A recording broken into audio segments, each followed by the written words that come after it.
Welcome back for another deep dive with us.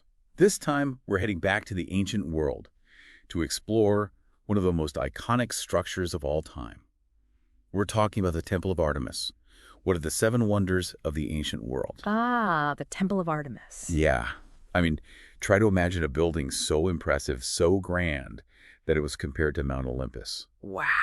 Yeah, that's the kind of awe we're dealing with today. It really is an incredible, incredible structure. And what makes it even more interesting is that we're not just talking about one temple, we're talking about a series of temples built on the same site. Oh, that's interesting. A series of them, so each with its own story to tell. Exactly. Okay, so to kind of set the stage, we're talking about Ephesus, a bustling city on the coast of what is now modern-day Turkey. Right. And right in the heart of this city stood the Temple of Artemis. So give us a sense of the time period we're talking about. How far back does the story of this temple actually go? Well, the origins of the temple actually go back much further than even the classical Greek period, to a time before the Ionians even arrived. Really? Okay, so before the Greeks. So who are the earliest people to kind of devote themselves to Artemis in this place? That's a great question. And we do have some intriguing clues. One ancient source suggests that the earliest inhabitants of Ephesus were the Lalages and Lydians. Okay. But there's another account that places the very first shrine to Artemis at this location, built by none other than the Amazons. My Amazons. Wow. Okay. Warrior women Exactly. building a temple. I love it. Okay. So we got this early temple, but I'm curious, this area, as I understand it, was prone to flooding. So why would they keep rebuilding a temple in a place that seems so vulnerable? That is a really good question. And it really suggests that the location itself held some kind of deep spiritual significance for the Ephesians, perhaps even predating any specific structure. Oh, wow. It seems they felt compelled to rebuild time and time again, despite these recurring floods. Wow. So they saw this as a sacred space, and no natural disaster was going to deter their devotion. They were determined. They're like, we're going to make this work. Exactly. Artemis is going to be here. That's right. Okay. So we've got this first temple. What ultimately happened to it? Did it finally succumb to the floods? Yeah, it seems likely that repeated flooding combined with the wear and tear of time, eventually took their toll. Right. But like a phoenix rising from the ashes, a new temple emerged on the same site. Okay. And this one was even grander than its predecessor. Okay, so this is the second temple. Right. The one that was funded by King Croesus of Lydia, right? That's right. Legendary ruler. Yeah. It's interesting to me that a king who wasn't even Greek would choose to kind of, fund a temple dedicated to a Greek goddess. Why would he do that? Yeah, it really speaks to the widespread influence of Artemis and the cultural exchange that was happening at the time. Okay. Croesus was known for his wealth and his patronage of the arts. Right. And he definitely spared no expense when it came to this new temple. In fact, some believe this was the first Greek temple built entirely of marble. Wow. A marble temple. That must have been something to see. It must have been. Imagine, gleaming white marble quarried from the nearby mountains. Yeah. Crafted into these towering columns and intricate sculptures. Incredible. And remember, this is before the days of modern machinery, right? Yeah. So this was a huge feat of engineering and artistry. Absolutely. So they had these columns, and from what I've read, they were adorned with these really detailed carvings. What kind of scenes did they depict? Well, they say that these carvings depicted scenes from mythology, battles, and even everyday life in Ephesus. Wow. So imagine the skill that it took to create such detailed artwork on such a grand scale. Yeah. It must have been like an encyclopedia of Ephesian culture etched into these marble columns. Like a visual storybook. It's telling their tales of gods, their everyday life. That's so cool. And it's incredible to think that some fragments of these carved columns still exist today, transported across time and continents. It's amazing. It's like they wanted to make sure their story was never forgotten. It really makes you think about the intentions behind creating something so enduring. But even the most enduring monuments are not immune to, the whims of fate. Right. Because the story of the Second Temple takes a bit of a turn, doesn't it? It does. Unfortunately, in 356 BC, tragedy struck. The Second Temple, the symbol of Ephesian pride and devotion, was destroyed by a fire. Oh, no. And the name etched in history for this act is Herostratus. Herostratus. So this guy was driven by a desire for fame, even if it meant infamy. That's right. Do we think he acted alone, or could there have been more to this story? Well, it does seem a little hard to believe that one man, even with a burning desire for fame, could single-handedly bring down such a magnificent structure. Right. It makes you wonder if perhaps he was a convenient scapegoat, Ah, a way to explain a tragedy that might have had more complex origins. a mystery Yeah. shrouded in smoke and ash. And what's interesting is that this fire happened on the very same night that Alexander the Great was born. Right. Coincidence. Or something more. It's certainly interesting timing, isn't it? It is. Almost as if the destruction of the old order paved the way for the rise of a new era. And speaking of Alexander, he famously offered to fund the temple's reconstruction. Can you imagine having Alexander the Great as your patron? The power, the prestige? Oh, absolutely. It would have been huge. Yeah. And yet, the Ephesians, known for their diplomacy and their cleverness, they politely declined his offer. They did. Yeah. Why would they turn down such a generous, not to mention strategic offer from the most powerful man in the world? Well, they explained to Alexander that it would be improper for one god to build a temple for another. Ah, very clever. They were referring to his perceived divine status. Exactly. So they sidestepped a potential power play by invoking the will of the gods. Exactly. Very clever. Yeah. But they did ultimately rebuild, right? They did. This is the third temple. Yes, the third and final version of the Temple of Artemis was even more spectacular than its predecessors. Wow. Okay, so paint us a picture. What did this final temple look like? Well, imagine a colossal structure with over 127 towering columns, each one gilded with gold and silver. Oh, wow. Gold and silver. They were really making a statement. It was intended to be a dazzling display of devotion and architectural prowess, and they say the temple was adorned with sculptures by some of the greatest artists of the time, creating a spectacle that drew visitors from all corners of the ancient world.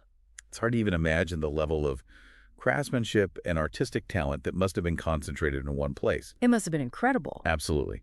But amidst all of this grandeur, there's a fascinating mystery that we haven't touched upon yet. And it's about the goddess herself, Artemis. Who was she to the Ephesians? Ah, yes. The Lady of Ephesus, as she was known. This is where things get really interesting. You see, she wasn't exactly the same Artemis that the Greeks worship. Okay. The Ephesians had their own unique interpretation of this powerful goddess. So we have the Greek Artemis, Yeah. goddess of the hunt, the wilderness, childbirth, and then we have this Ephesian Artemis. What set her apart? What did she represent to the people of Ephesus? Well, to understand the Ephesian Artemis, we need to look at the heart of her temple. The cult statue that resided within its sacred walls. The statue. I've seen images of it, and it's not your typical Greek goddess. That's putting it mildly. Yeah. Imagine a statue, not in flowing robes and, dynamic poses, but in a rigid, almost pillar-like form. And here's the truly perplexing part. She's covered in these mysterious oval objects. Right. And for centuries, those objects were interpreted as breasts, Right? symbolizing Artemis's role as a fertility goddess. But modern scholars have proposed some very different interpretations, haven't they? They have, and these new theories raise even more questions about the nature of the Ephesian Artemis and the beliefs of the people who worshipped her. Right. So what did those oval objects represent? Were they symbolic offerings, elements of ancient jewelry, or something else entirely? It's a mystery that continues to fascinate scholars to this day. The mystery deepens. It- This is what I love about history. Uncovering these layers of meaning, peeling back the centuries to glimpse the beliefs and practices of a lost world. And the story of the Temple of Artemis is filled with such mysteries. But for now, I think we need to take a short break. Stick with us. We'll be back soon to delve deeper into the fate of the Temple of Artemis and its enduring legacy. Looking forward to it. All right, so we've talked about this incredible temple, the Temple of Artemis. It was more than just a building. It was a symbol of Ephesian identity, their devotion, this hub of cultural and economic activity. Absolutely. But like all things, empires rise and fall, beliefs shift. Yeah. And even the grandest structures are not immune to the tides of time. That's right. So what happened next in the story of this incredible temple? Well, this third temple, the one built after Alexander the Great's offer, it enjoyed a period of prosperity and prominence for centuries. Okay. It was a time when the Roman Empire held sway over Ephesus. Right. And they actually incorporated the Temple of Artemis into their own religious landscape. Wait, so the Romans, with their own pantheon of gods, they embraced a Greek goddess. They did. It's a fascinating example of how, Ancient religions often blended and adapted to incorporate different cultural influences. Right. The Romans identified Artemis with their own goddess, Diana, Okay. who was also associated with hunting, the wilderness, and childbirth. So the Lady of Ephesus kind of became a Roman goddess too. In a way, yes. How did the people of Ephesus react to this? Were they okay with their beloved goddess being, adopted by their new rulers? It's a complex question, and I'm sure there were a range of perspectives. Some Ephesians might have seen it as a sign of respect, Okay. a way for their goddess to gain even greater prominence. Others might have felt a sense of unease, perhaps even resentment, Yeah. at seeing their traditions and beliefs absorbed into a foreign power's, religious system. So it's almost like a metaphor for the Roman Empire itself. Yeah. Right. Incorporating these diverse cultures and beliefs under this vast umbrella. Absolutely. But even the mighty Roman Empire couldn't hold back the forces that were about to change the religious landscape forever. That's right. As Christianity began to spread throughout the Roman Empire, it posed a direct challenge to, the traditional pagan beliefs and practices. Right. And the Temple of Artemis, as this prominent symbol of paganism, found itself kind of caught in the crosshairs of this changing religious landscape. I can see why. It represented everything that the early Christians were opposed to. Polytheism, idol worship, a belief system rooted in the natural world, these ancient myths. Right. So how did the Ephesians react to this new faith, this rising faith? Well, there are accounts of early Christian missionaries like the Apostle Paul preaching in Ephesus Wow. and directly challenging the worship of Artemis. Really? Imagine the tension, the clash of ideologies as this new faith sought to overturn centuries of tradition. Yeah, you can feel it. Right. And it wasn't just about, abstract beliefs, right? Mm-hmm. This temple was so deeply intertwined with the economic and social fabric of Ephesus. Absolutely. It supported a whole industry of artisans and merchants who made a living by, creating and selling votive offerings, statues, and other religious paraphernalia associated with Artemis. Right. So when Christianity gained momentum, it wasn't just a threat to religious beliefs, it was a threat to livelihoods, the established social order. Wow. So as Christianity became the official religion of the Roman Empire, that was kind of the nail in the coffin for the Temple of Artemis. Essentially, yes. The Edict of Theodosius in 380 AD declared Christianity to be the sole legal religion of the Roman Empire. Right. And this marked a turning point for pagan temples throughout the empire. What happened to the Temple of Artemis? Was it destroyed by, zealous Christian mobs, or was it just abandoned and left to crumble? It's hard to say for sure. Yeah. The historical record is a bit murky on the details. Some accounts suggest that the temple was officially closed by the Roman authorities, its treasures confiscated, its doors barred. Others hint at more deliberate acts of destruction, perhaps fueled by religious fervor. So this once magnificent temple, this symbol of Ephesian pride and devotion for over 1,000 years, just met a rather kind of ignominious end. Well, I wouldn't necessarily say ignominious. Okay. Remember, even in decline, the temple would have retained its symbolic power. Right. And, the repurposing of its materials for other structures, perhaps even Christian churches, speaks to a kind of continuity, Okay. a recycling of the past into the present. It's like this tangible reminder that history isn't this linear progression, but this complex tapestry of interwoven threads, where the old and the new constantly interact and kind of reshape each other. Exactly. But I'm still curious about those mysterious oval objects on the statue of Artemis. Did they disappear along with the temple? Unfortunately, the original statue of the Ephesian Artemis has been lost to time. Okay. We only know it from descriptions and depictions on coins and other artifacts. As for the true meaning of those oval objects, well, that remains one of the most enduring mysteries of the Temple of Artemis. It's fascinating to think that a statue, an object created by human hands, can hold so much power and meaning, even after it's gone, right? It becomes a symbol, an enigma, this focal point for our curiosity and our desire to understand the past. Absolutely. And, it's not just about the statue itself. Yeah. It's about what it represents. Right. The beliefs, the rituals, the worldview of the people who created it and worshipped it. Yeah. Those oval objects, whatever they were, held a deep significance for the Ephesians.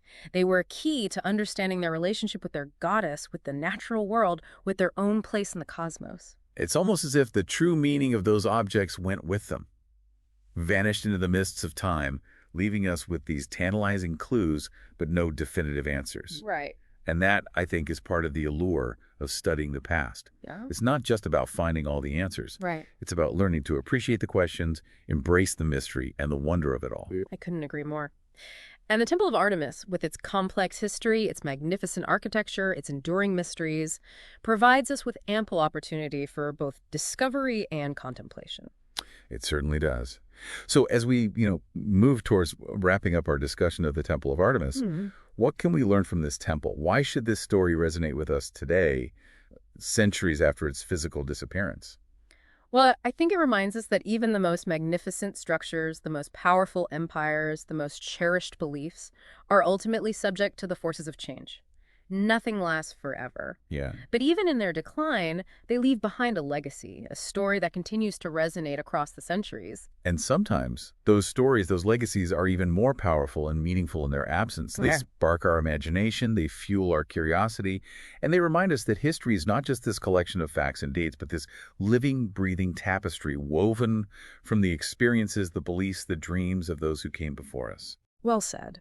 And the story of the Temple of Artemis, this tale of devotion and destruction, of cultural exchange and religious transformation, is a thread that continues to weave its way into our understanding of the ancient world. It certainly Yeah. is. But our journey through time is not over yet. We still need to explore the lasting legacy of the Temple of Artemis and the lessons it holds for us today. So stay tuned.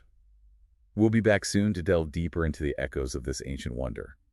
So we've journeyed through time, haven't we?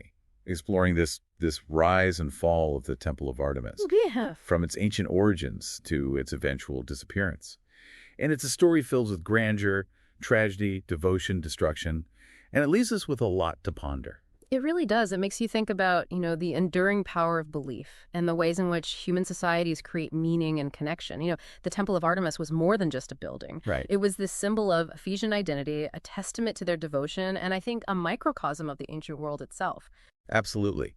And even though the physical structure is gone, its legacy continues to ripple through history, influencing art, architecture, literature, and even our own understanding of the past. It really does. One of the things that strikes me about this whole story is how the temple embodies this interconnectedness of the ancient world. Right. We see it in the cultural exchange between the Greeks, Lydians, Persians, Romans, all leaving their mark on the temple's story. Right. All of them kind of weaving their own threads into this larger tapestry. It's like a physical manifestation of globalization, Yeah, centuries before the term even existed. exactly. And it really highlights that history isn't this neat and tidy progression of isolated events, Yeah. but it's this messy, dynamic process of interaction, exchange, and transformation. Absolutely. And speaking of transformation, as you talked about this shift from paganism to Christianity and how that impacted the Temple of Artemis, it's a reminder that even the most darkly held beliefs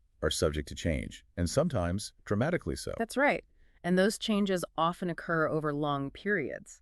Right. With different belief systems kind of coexisting, sometimes clashing, sometimes blending in unexpected ways.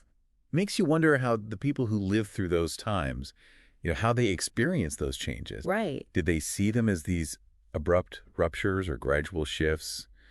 Did they embrace the new, cling to the old, or find some way to reconcile the two? It's a question we can only speculate on, Right. but I think it's a valuable exercise. Right. It encourages us to step outside of our own historical moment Yeah. and try to understand the past on its own terms. And it reminds us that history isn't just about kings and battles and these grand events. Right. It's about the lives of ordinary people. Their beliefs, their experiences, and the ways in which they navigated the complexities of their world. Exactly. And, the Temple of Artemis, with its intricate carvings depicting scenes from everyday life, its votive offerings reflecting these individual hopes and fears, Right. and its role as a gathering place for the community, Yeah. it offers us this glimpse into that lived experience. Yeah, it makes you realize that those people weren't so different from us, right? They faced challenges, celebrated triumphs, and sought meaning and connection in a world that was constantly changing. It's a very human story. It is. So as we wrap up our deep dive into this world of the Temple of Artemis, what are some key takeaways? What can we learn from this ancient wonder? Well, I think the Temple of Artemis reminds us that the past isn't this static, dusty relic. Right. It's this dynamic force that shapes our present and influences our future. It highlights the importance of cultural exchange, adaptation, resilience in the face of change. Absolutely. And I think it underscores that enduring human desire to create beauty, to connect with something larger than ourselves, Right. and to leave a lasting mark on the world. Beautifully said. And, even though the Temple of Artemis is no longer standing, I think we can still learn from its example. I agree. We can strive to create things of beauty and meaning, to foster understanding and connection across cultures, and to approach the world with a sense of curiosity and wonder. I couldn't agree more. The Temple of Artemis may be gone, but its spirit, its legacy, it continues to inspire us. And on that note, we'll leave our listeners to ponder the mysteries and marvels of this ancient world and to continue their own exploration of the past.